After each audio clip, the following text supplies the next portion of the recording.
el reglamento, código tributario y el código civil. Siempre que vamos a ver incremento patrimonial no justificado, vamos a tener que analizar nuestro código civil. ¿Qué es el incremento patrimonial no justificado? Primero tenemos que tener en cuenta dos conceptos. El primer concepto o definición es el incremento patrimonial, que es el objetivo de la mayoría de personas, que es incrementar nuestro patrimonio.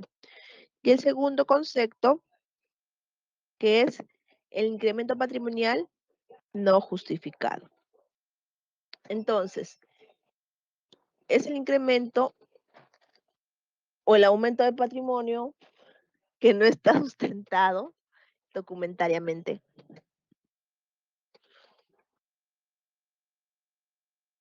Recordemos que el incremento patrimonial no justificado, conocido como IPNJ, es cuando nuestro patrimonio aumenta su valor, pero no podemos acreditar fehacientemente cuál fue la causa o la fuente que originó ese incremento de patrimonio.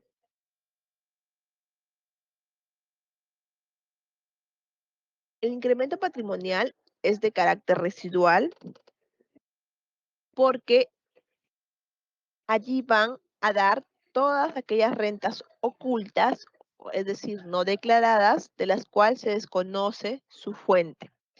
Y estas son atraídas y absorbidas por la figura de incremento patrimonial no justificado, que es una presunción. Recordemos que nuestro artículo 52 de la ley del impuesto a la renta nos señala que se presume que los incrementos patrimoniales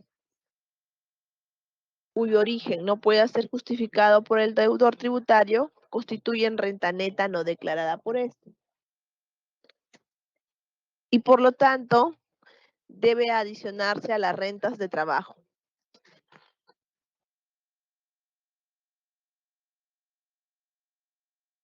¿Cómo SUNAT obtiene la información del incremento patrimonial no justificado? SUNAT lo obtiene mediante cruce de información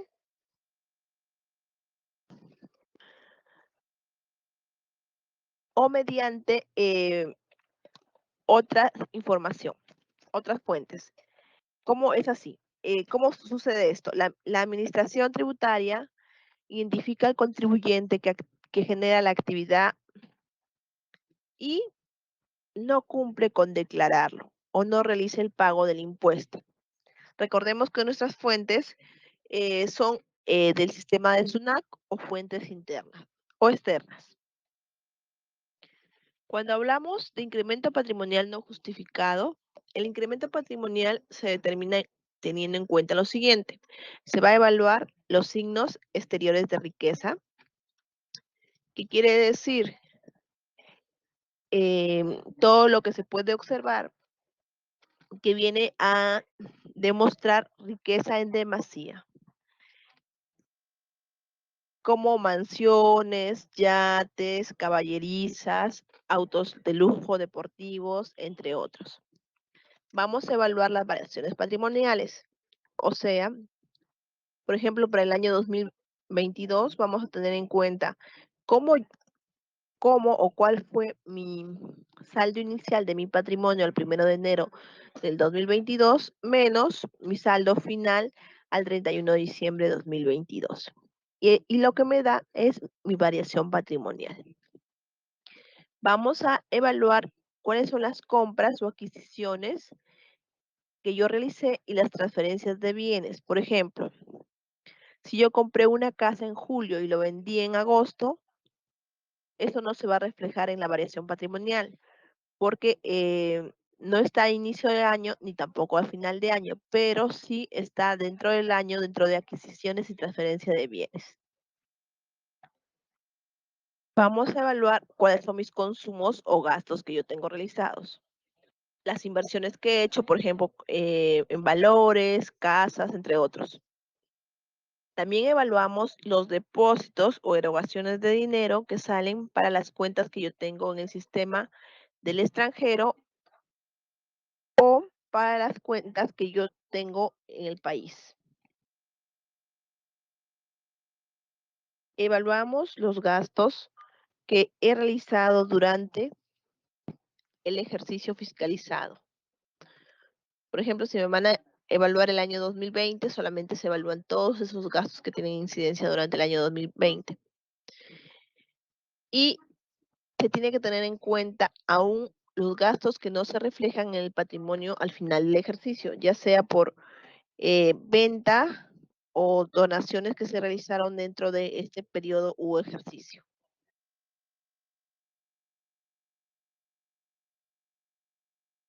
Inicia, amiga, inicia.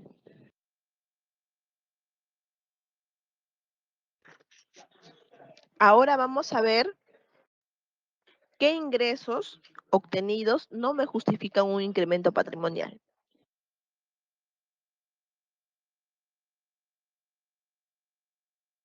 Cuando yo como contribuyente recibo donaciones u otra liberalidad, ¿qué es una liberalidad? Es un acto que yo realizo ejerciendo mi libertad, es una liberalidad. Siempre y cuando esta donación o liberalidad no está en escritura pública o documento fehaciente. Vamos a recordar que el carácter de fehaciente nos lo da un notario público. Entonces, toda donación o u otro tipo de liberalidad que yo realice, para que me pueda justificar, tiene que estar en un documento fehaciente, ya sea con firma legalizada notarial o que tenga el carácter de escritura pública, entre otros. También, ¿qué no me justifica un incremento? Inicia, amiga, inicia. ¿Qué no me justifica un incremento patrimonial? Todas las ganancias o utilidades que se vienen de actividades o que son fruto de actividades ilícitas. Recordemos que nuestras actividades ilícitas son eh, tráfico de armas, venta de drogas, trata de personas, entre otras. Entonces, por más que yo pueda o tenga documentación que sustente que estas utilidades provienen de lavado de activos entre u otra actividad ilícita, esto no va a poder ser sustentado y pasaría como un incremento patrimonial no justificado. También recordemos que no me va a sustentar mi incremento patrimonial cuando yo traigo dinero del extranjero y no esté sustentado. O sea, si yo paso en el aeropuerto trayendo dinero de otro país y no lo he declarado en aduanas, entonces ese dinero que he traído no va a estar sustentado y no me va a justificar el incremento de mi patrimonio aquí en el país. Tampoco me va a justificar cuando el ingreso que yo percibí está a disposición, pero no le he dispuesto o cobrado. ¿Cómo así? Por ejemplo, yo tengo una CTS de 100.000 soles e indico que con esa CTS que tengo he comprado una casa. Sin embargo, cuando van a ver mi CTS, el fondo sigue igual, intacto. O sea, existe el dinero de la CTS o existe el dinero del plazo fijo. Sin embargo, el dinero nunca fue tocado, nunca fue dispuesto. Por lo tanto, eso no me puede servir para justificar mi incremento patrimonial, porque no está dispuesto. No tendría por qué incrementarse mi patrimonio mediante bienes con dinero que no he utilizado. También los saldos disponibles en las cuentas de las entidades del sistema financiero o del extranjero que no hayan sido retirados. Por ejemplo, yo no puedo decir que compré este yate o estos terrenos con el saldo de mi cuenta que obtuve al 31 de diciembre del 2021. Y cuando voy a ver la cuenta, el saldo sigue estando hasta el día de hoy. Entonces, como no lo utilicé, el saldo del banco no puede ser el que sustente la adquisición de predios o cualquier otro bien que incremente mi patrimonio. Y, y algo que tenemos que tener mucho cuidado es cuando yo indico que tal dinero u otro ingreso proviene de un préstamo. Por ejemplo, digo, este dinero que tengo en mis cuentas son de un préstamo que me ha dado mi tía o mi abuelito o no sé, otra persona, pero si no reúne las condiciones que establece la norma, esto no va a poder ser sustentado. ¿Y cuáles son esas condiciones? Que sean bancarizados? Tanto la entrega del mutuo como la devolución.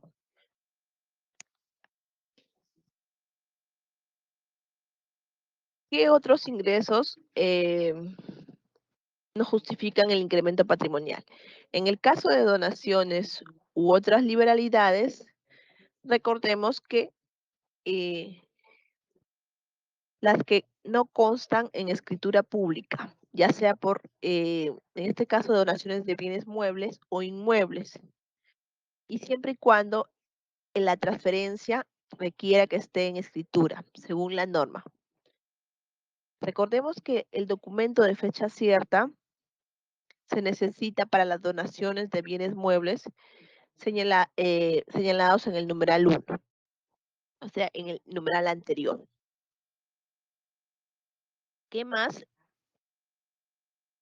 no se justifica el incremento? ¿Qué más no justifica? O sea, ¿qué ingresos no se justifican y son incremento? Recordemos donaciones recibidas, las donaciones que recibimos tratándose de bienes muebles previstos en el numeral anterior que le acabo de explicar y que hayan sido recibidos en ocasión de bodas o acontecimientos, siempre y cuando el valor no supera las 25 UITs. La liberalidad que recibimos en los casos que para su constitución o formalización se requiere una escritura pública o documento de fecha cierta según las normas. Las liberalidades recibidas no podrán ser sustentadas con documentos que no cumplan la formalidad, que es el documento fehaciente. Recordemos, en resumen, que toda donación que uno recibe tiene que constar en un documento de fecha cierta, de acuerdo a lo que nos indica la norma, o que puede ser legalización de firmas, escritura pública, entre otros. Entonces, vamos a ver que el incremento patrimonial no justificado es una presunción. ¿Por qué? Porque se parte de la presunción según el artículo 91 de la Ley del Impuesto a la Renta, que nos indica cuándo vamos a practicar la presunción. Dice que la presunción de la renta por incremento patrimonial cuyo origen no pueda ser justificado. Nos indica que dicha presunción será de aplicación cuando la SUNAT compruebe que hay diferencias entre los incrementos patrimoniales y las rentas total declaradas o ingresos percibidos. Entonces hacemos un versus o una comparación. ¿Cuánto aumentó mi patrimonio este año?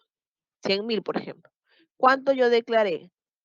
No declaré. Entonces ahí va a haber un incremento patrimonial, una presunción de incremento, porque todavía no puedo saber si es que es incremento. Primero hago la presunción.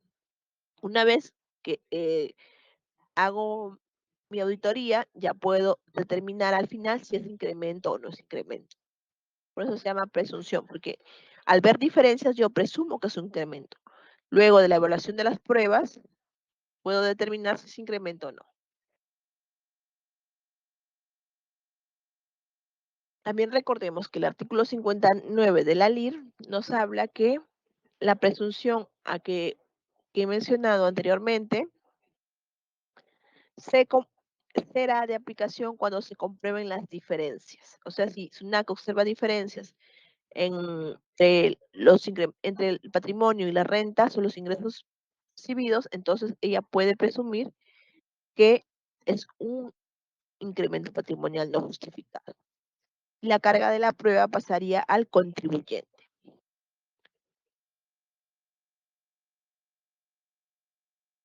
Recordemos que a partir del próximo año va a estar vigente, según el artículo 92 de la LIR, que está modificado por el artículo 3 del Decreto Legislativo 1527, va a estar vigente lo siguiente, que nos indica que para determinar las rentas o cualquier ingreso que justifique un incremento patrimonial, la SUNAT podrá requerir al deudor que sustente el destino de dichas rentas o ingresos. ¿Cómo así? ¿Por qué?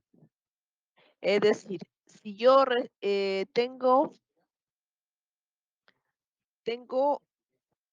rentas o ingresos declarados por planilla o por recibos por honorarios, también tendré que sustentar cuál fue su destino para poder evaluar si el sueldo que yo percibo lo destiné efectivamente para la compra de una casa o tal vez lo destiné para un préstamo. Entonces, al yo poder solicitar al contribuyente que me indique a qué destinó su sueldo o salario, podría desvirtuar también si el origen de fondos con el que compró un predio proviene del sueldo o no proviene. También nos indica esta modificación que no se consideran los depósitos en cuentas de entidades del sistema financiero nacional. ¿Qué significa esto?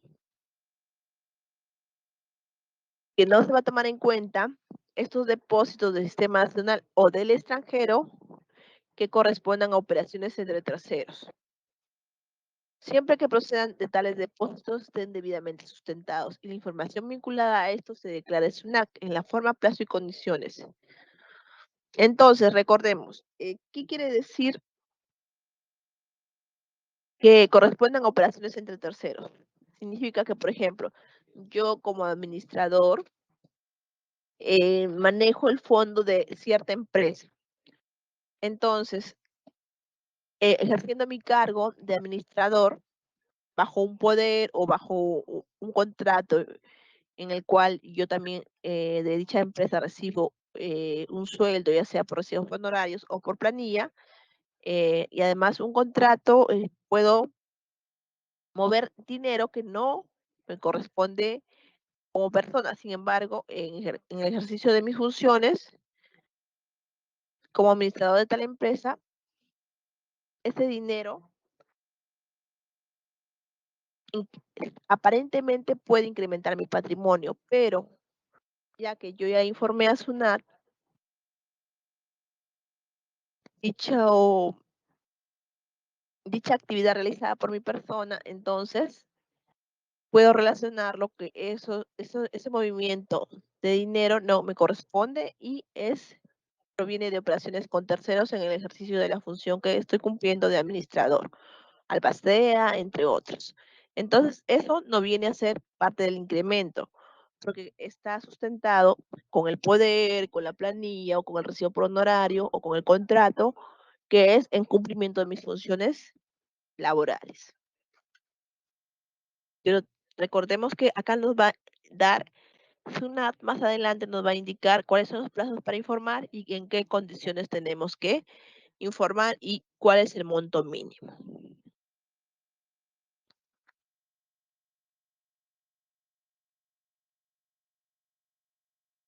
Ahora, según el artículo 60 del reglamento de la ley del impuesto a la renta, vamos a ver unas definiciones. Empezamos con variación patrimonial.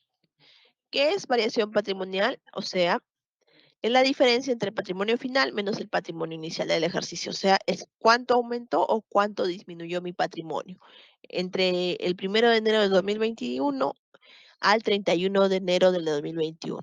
Aumentó o disminuyó. Esa es la variación. Puede ser positiva, puede ser negativa. Ahora, los consumos. ¿Qué define como consumos? Son las erogaciones. Una erogación es una salida, un gasto de dinero, efectuadas durante el ejercicio, o sea, durante el periodo del 1 de enero 2021 al 31 de diciembre de 2021. Y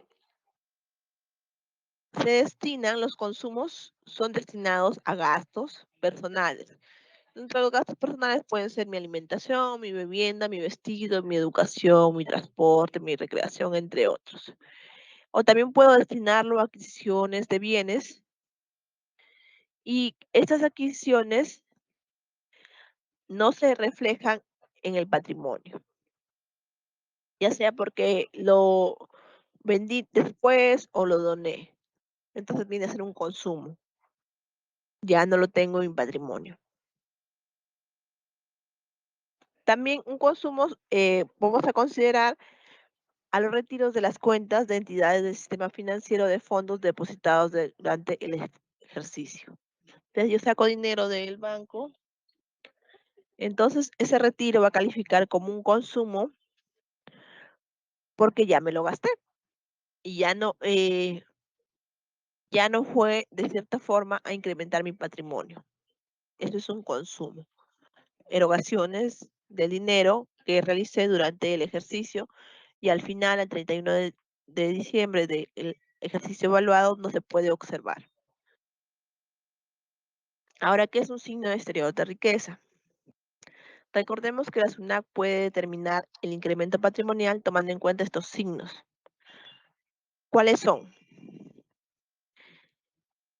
Bueno, para evaluar esto tenemos que tener en cuenta el valor de un inmueble o del inmueble donde reside habitualmente el contribuyente, su familia, y si no es propio, tenemos que evaluar el alquiler que paga por el mismo.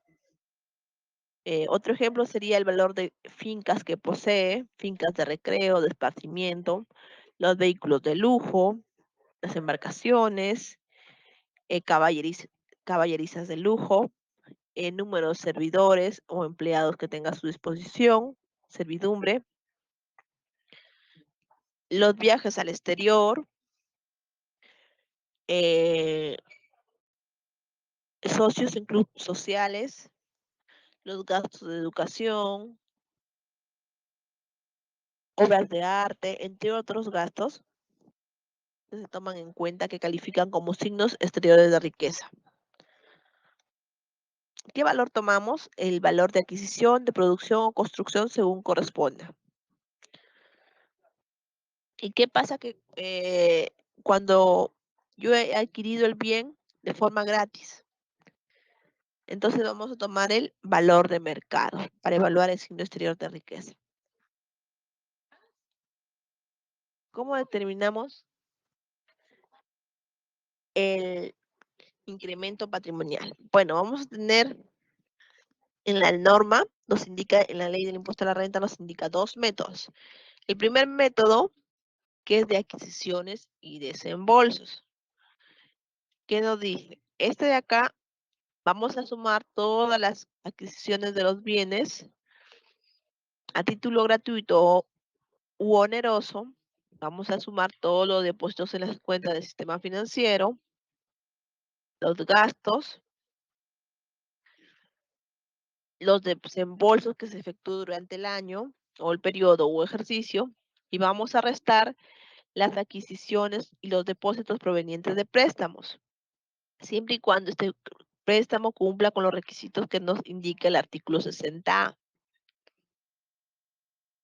Recordemos que como desembolsos vamos a tomar en cuenta todas las disposiciones de dinero para el pago de los consumos realizados a través de nuestra tarjeta de crédito, cuando pagamos nuestra cuota de préstamo, cuando pagamos nuestro tributo, entre otros. No se califica como un desembolso los que realizamos para adquisiciones de bienes.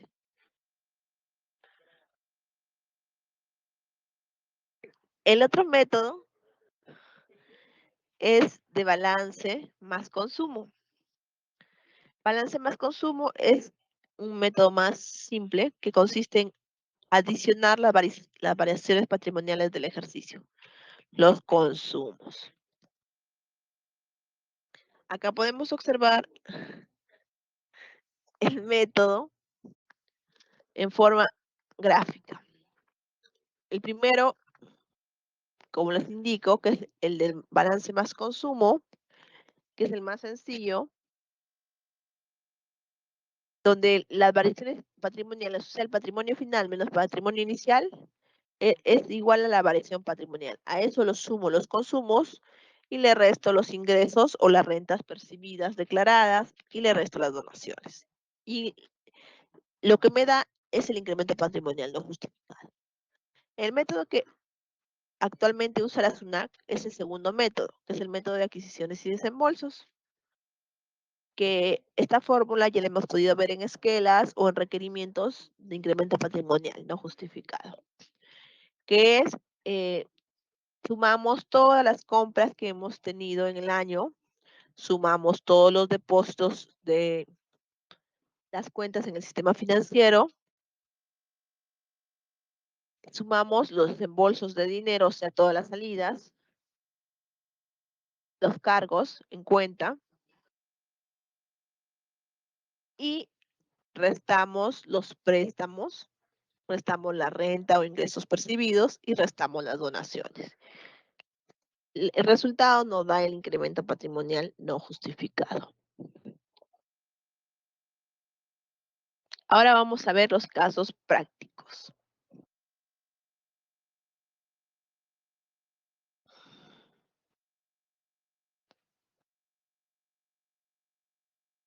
El señor Raúl, que es médico,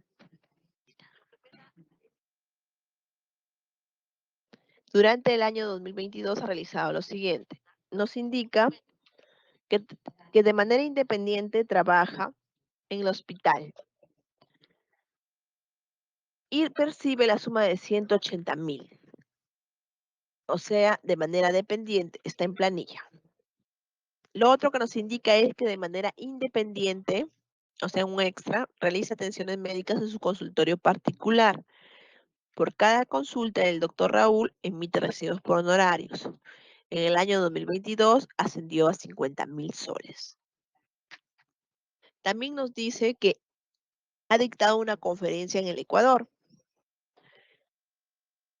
y percibió en efectivo $3.200.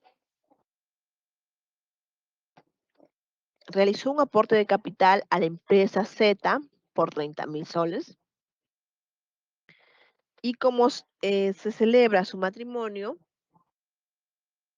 el señor ha solicitado un préstamo bancario por 70.000 soles porque va a ser una fiesta. Realizó compras diversas por 30.000 soles con tarjeta de crédito. También compró un inmueble por 430.000 soles y para reservar un paquete turístico envió dinero al extranjero por 31.840 soles.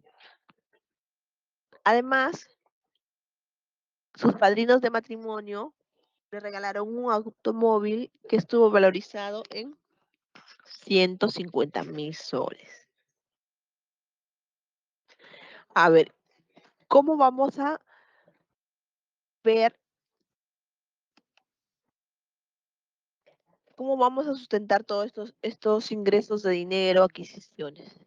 Entonces, empezamos para la actividad número 1, que es trabajador de manera dependiente. Recordemos que cuando nosotros trabajamos de manera dependiente, o sea, estamos en planilla, renta de quinta categoría, nuestro empleador nos tiene que hacer el descuento y las retenciones mensuales, para lo cual el empleador declara y paga a través del PLAME. Entonces, por eso no nos preocupamos porque el empleador ya no nos va a hacer la retención. Ahora, cuando trabajamos de manera independiente, ¿qué es lo que tenemos que hacer para sustentar esos ingresos? Tenemos que emitir recibos por honorarios, registrar el pago y mensualmente tenemos que realizar la declaración de trabajador independiente a través del formulario virtual 616 y de corresponder realizar el pago a cuenta del 8%. Por otro lado, respecto a la conferencia que el doctor Raúl emitió en Ecuador, él tiene que hacer una declaración anual del formulario 709, que es renta anual, personas naturales, en el cual debe adicionar a sus rentas de trabajo los ingresos que obtuvo por rentas de fuente extranjera. Entonces, siempre que trabajamos para el extranjero debemos preguntarnos, ¿mi país tiene algún acuerdo, algún convenio de doble imposición. En este caso, con Ecuador sí tenemos, porque Ecuador también es miembro de la CAN. Entonces, aquí, ¿qué nos indica? Que las rentas percibidas por el servicio personal tributan íntegramente en Ecuador. Y nos indica que no deben ser adicionadas como renta de fuente extranjera. Ese es el tratamiento que se da a Ecuador. Esto lo indica el artículo 3 de la decisión 578, que indica que independientemente de la nacionalidad o domicilio de las personas, las rentas de cualquier naturaleza que éstas obtuvieran solo serán gravables en el país miembro en el que tales rentas tengan su fuente productora, salvo en los casos de excepción. Y en el artículo 13 nos dice que la remuneración de los honorarios, los sueldos, los salarios similares percibidos como retribución de servicios prestados por empleados profesionales técnicos o por servicios personales en general, incluidos los de consultoría, solo serán grabados en territorio en el cual tales países fueran prestados. O sea, solamente pagará impuesto en el Ecuador, pero se tiene que comunicar.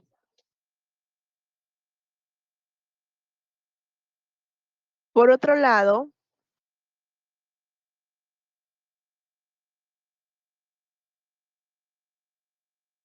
vamos a ver que tiene un aporte de capital a la empresa Z.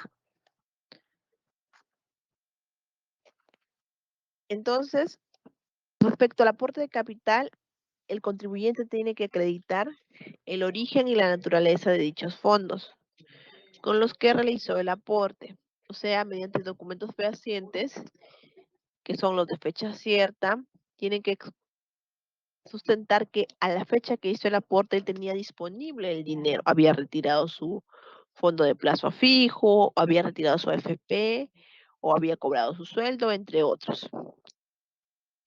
Además de sustentar de dónde viene ese dinero, tiene que bancarizarlo y elevarlo a escritura pública para que se pueda acreditar el aporte que se realizó.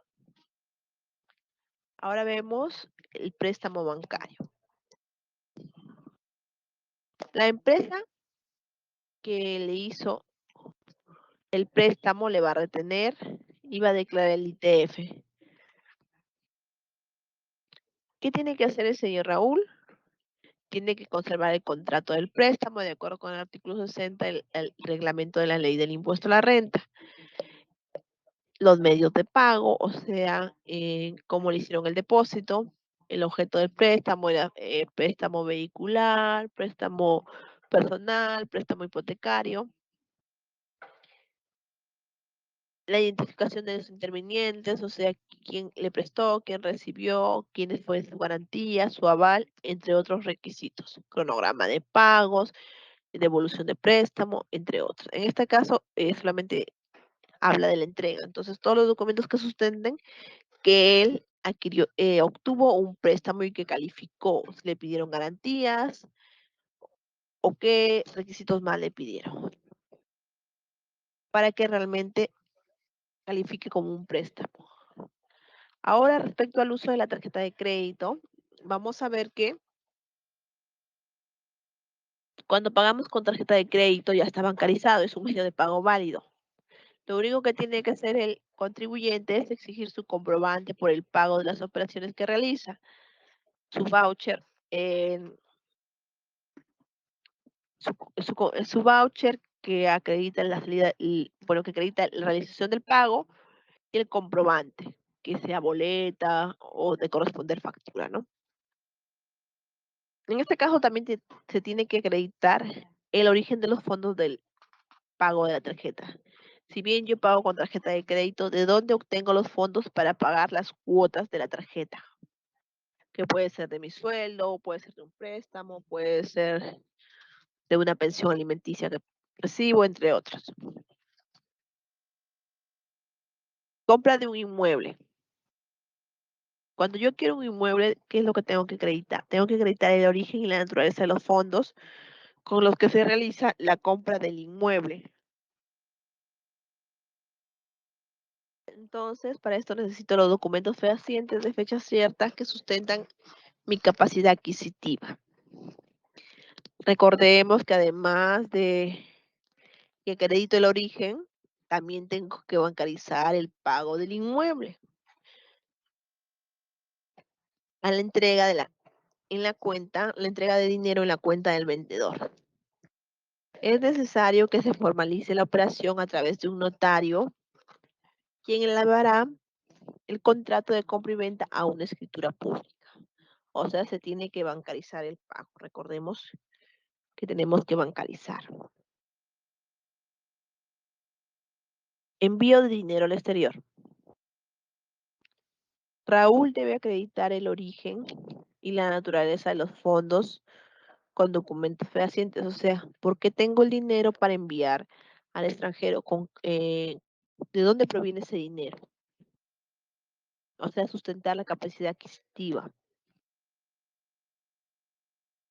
Recordemos que cuando va a realizar el envío de dinero al extranjero,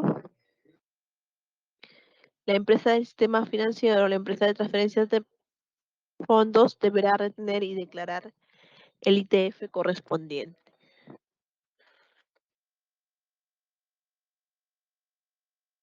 Donación de un vehículo. Si recibe la donación de un vehículo, se debe realizar el procedimiento notarial.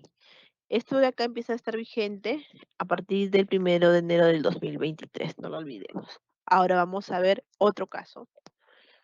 Nos habla de la señora Denise, que tiene como ingreso propio la pensión que recibe mensualmente por su jubilación en el sector público. O sea, es una señora jubilada. La pensión asciende a 800 soles mensual. Además de la pensión del sector público, ella recibe un dinero del exterior, o sea, una remesa, por el importe de 5.000 soles, que lo realiza su única hija, que se encuentra trabajando en Estados Unidos. Dichas remesas cubren los gastos de vivienda, alimentación, vestido y otros para la contribuyente. ¿Qué tiene que tener en cuenta la señora Denise para sustentar los ingresos que obtiene? Bueno, para la pensión que recibe, lo único que necesita es contar con sus boletas de pago por pensión de jubilación. Pero para las remesas del exterior, ¿con qué sustenta? Entonces,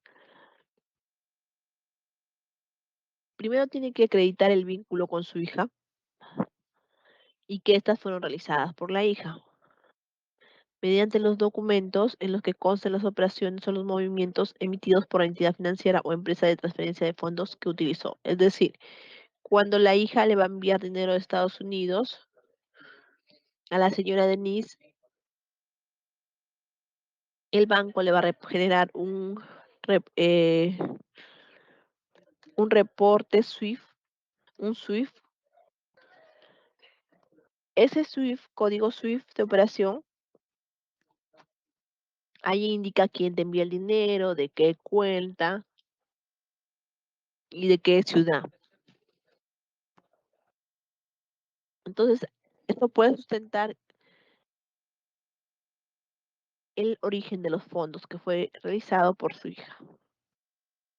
También recordemos que que la hija debe realizar una declaración jurada por los envíos de dinero con firma legalizada ante el consulado peruano. O sea, por cada remesa que está enviando, va al consulado y hace su declaración jurada para que pueda acreditar que es ella quien realmente está realizando los depósitos para su mamá. Ahora vamos a ver otro caso que es de Daniel, un joven universitario que recibe ingresos mensuales en su cuenta por un importe de 4.000 soles, o sea, recibe una pensión universitaria de sus padres, ¿no? Sus padres viven en otra ciudad y el objetivo es pagar la pensión universitaria de los gastos de alquiler, los de alimentación, entre otros. ¿Qué tiene que tener en cuenta Daniel para sustentar los ingresos obtenidos en caso de que sea llamado por SUNAT? En primer lugar, los estados de cuenta, donde se puede observar las transferencias que realiza su padre, o sea que ese dinero que recibió de 4.000 soles está bancarizado. Y de forma opcional puede ser una carta de compromiso firmada por los padres, con firmas legalizadas o, u- o un documento de fecha cierta que le da el notario para que se observe el el compromiso de este depósito que va a recibir mensualmente por su padre. Eso es de manera opcional, para que refuerce el origen por el cual él está recibiendo el dinero. Ahora, por otro lado, tenemos que Daniel tiene que acreditar que ese dinero fue destinado para la acreditación de pagos universitarios, contratos de alquiler, entre otros. O sea, tiene que sustentar que el dinero que recibió en pensión fue utilizado para eso. Ahora tenemos otro caso, el caso práctico número 4, que nos habla de Camilo, que es un caso que ya de manera referencial les había mencionado anteriormente. Camilo dice que es administrador de un edificio ubicado en el distrito de Jesús María y en el ejercicio de sus funciones recibe de los propietarios la suma de 21.000 soles en su cuenta del banco para realizar los pagos de gastos comunes. ¿Qué consideraciones debe tener en cuenta el señor Camilo para sustentar los movimientos realizados en su cuenta? Bueno, en primer lugar se recomienda que el señor Camilo mantenga una cuenta independiente y en esa cuenta solo haga los movimientos y las operaciones que realice con motivo de la administración del edificio. Es decir, que no mezcle en esa cuenta gastos personales, solamente tenga todo lo que es para la administración del edificio para que cumpla su función, nada más en esa cuenta de manera separada, que no las mezcle, porque si no después al momento de sustentar va a ser difícil y hasta a veces confuso porque también se puede olvidar. De esta manera, lo que va a necesitar es el estado de cuenta en el que se observa que las transferencias fueron realizadas de cuenta de los propietarios del edificio que le administra, los comprobantes de pago que sustentan los servicios cancelados de todo el edificio. O sea, el ingreso del dinero viene de tal propietario del edificio, del propietario A, B, C. Y la salida del dinero fue para pagar los gastos, que los gastos o servicios que necesita el edificio. O sea, origen y destino se sustenta. Se cumplió con el fin de administrar, de la administración que está llevando él. Para ello tiene que tener en cuenta que tiene que guardar los contratos y recibos para el mantenimiento de cada uno de los propietarios del edificio, ¿no?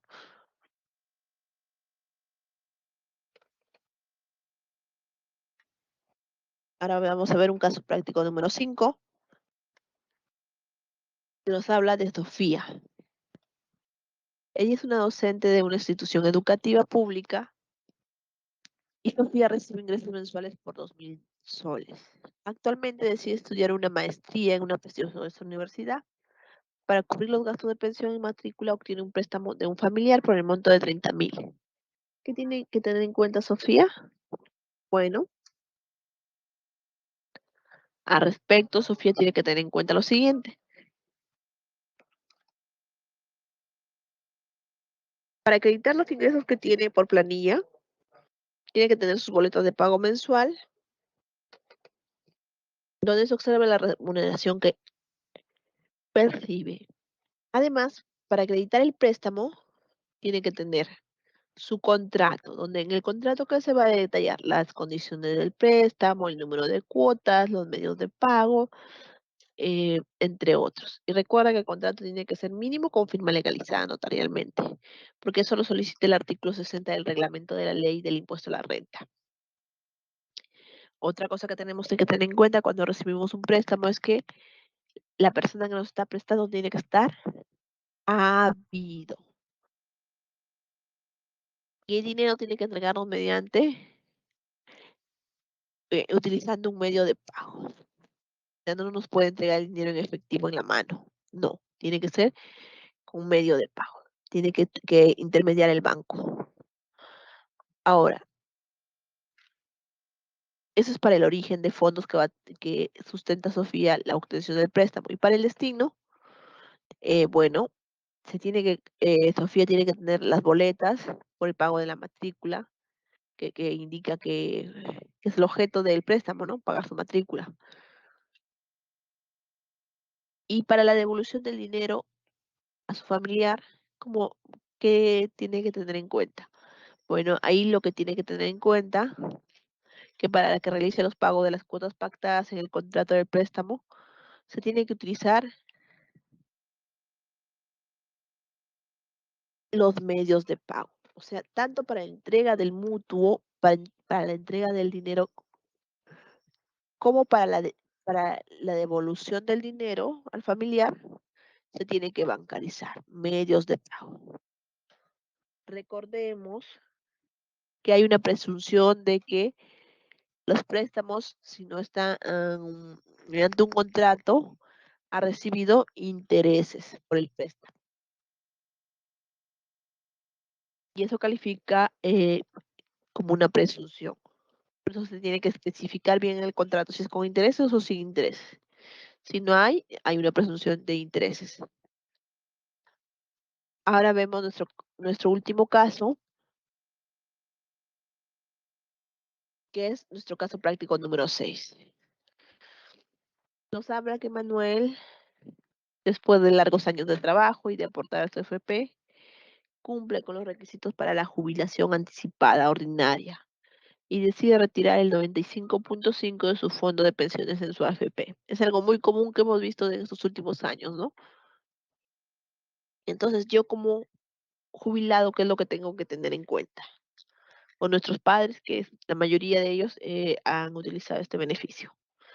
Bueno, el estado de cuenta, siempre los estados de cuenta son muy importantes. El estado de cuenta, donde se puede observar el medio de pago utilizado por el depósito del retiro de la AFP. O sea, ahí voy a ver que el dinero que tengo en mi cuenta viene viene a través de la AFP, o sea, fue entregado por la AFP, ya sea un cheque, un abono en cuenta, entre otros. De acuerdo a lo que haya coordinado con la AFP, cómo me va a entregar el dinero. Entonces, también tiene que tener la constancia que te emite la AFP por haber realizado el trámite. Cuando realizamos el trámite, la AFP nos da una constancia. Entonces, tenemos que guardar esa constancia que yo acogí a la jubilación anticipada ordinaria y por lo tanto retirado mi 95.5 y el 5% mandado de salud, ¿no? Entonces, esos dos documentos me ayudan a sustentar ese origen de fondos. Ahora pasamos a la ronda de preguntas. Estoy atenta a sus preguntas y vamos a leer las preguntas que están en el chat. Muy buenas tardes, soy la Chunga Yucra. Caro nos pregunta, quisiera saber, a veces la empresa me transfiere para caja chica, como ahora todos tienen yape, incluso el llantero o el soldador, yo les yapeo ese gasto. ¿Es correcto o puede ser observado? Bueno, entiendo que el dinero que tú recibes es en ejercicio de funciones, tú a la empresa para la cual trabajas le emite recibo por honorario o en su defecto estás en planilla. Entonces por ahí vamos a sustentar el origen. Además tienes tu contrato que habla que tú vas a manejar o administrar dinero en caja chica, de caja chica. Ahora, eso es el ingreso. También tienes que sustentar el destino, o sea, que quiere decir que tú estás correctamente cumpliendo con el objetivo del contrato, o sea, estás destinando ese dinero para lo que te indicaron y no te estás quedando nada para ti ni un sol que incremente tu patrimonio, sino que todo es para cumplir el objeto para el cual te entregaron el dinero, que no es para ti. Entonces dice que tú le yapeas, recuerda, está bien, el yape, bueno, ya estás bancarizando, bueno, estás utilizando un medio de pago, pero además de eso, de sustentar que tú estás retirando el dinero a para ese destino, tienes que pedir tu comprobante de pago al llantero, al soldador, que puede ser tu boleta o tu factura, de acuerdo a lo que te hayan indicado en tu empresa, o tu recibo por honorario. Entonces, si tienes todos esos documentos, ese gasto no puede ser, bueno, para ti como persona natural, ese dinero que te ha ingresado no puede ser observado como incremento patrimonial no sustentado, porque sí estás sustentándolo con la documentación que ya te mencioné. Entonces, ahora para la empresa, bueno, en este caso eso ya viene a calificar como renta de tercera categoría y en esta oportunidad no lo estamos viendo. Pero también cuando tú haces un descargo de el dinero que te han entregado, ya sea declaración jurada, eso también te ayuda a sustentar el origen de fondos. Pero acá lo principal es, si es obligatorio, tienes que bancarizar el pago del servicio y sí o sí tienes que pedir tu comprobante de pago, factura, boleta o recibo. Sí o sí para que ese gasto esté sustentado respecto al destino de fondos. O sea, en el incremento patrimonial lo que nos preocupamos es sustentar el origen y sustentar el destino. Cuando se trata de manejar dinero de terceros, ¿no? En el cumplimiento de nuestras funciones. Muchas gracias, Caro. Bueno, observo que ya no hay más preguntas y al no haber más preguntas, se daría por finalizada la charla. Muchas gracias por su participación. Nos vemos en otra próxima oportunidad.